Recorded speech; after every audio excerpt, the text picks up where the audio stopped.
Welcome to the Salmon Runs YouTube. Enjoy the video. You start by isolating the problem. Confirm the headset and cable work on another phone so you know it isn't the accessory.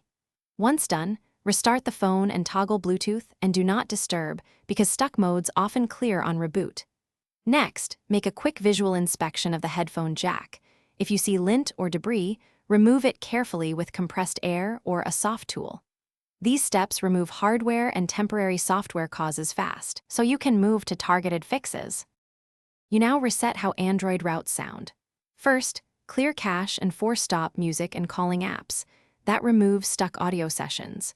Then boot into safe mode to see if a third-party app caused the headset state.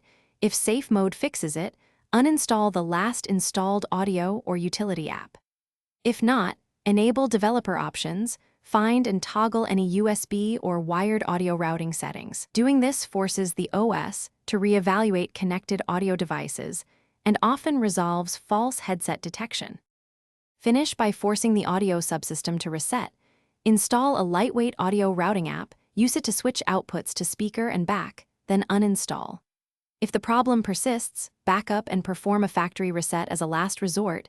This clears deep configuration errors. Make sure your backups are complete before resetting. Troubleshooting tip. If hardware cleaning didn't help, try a small spray of electronic contact cleaner in the jack or seek a repair shop. Persistent mechanical detection usually needs professional cleaning or replacement. Thanks for watching. Consider subscribing if we helped you.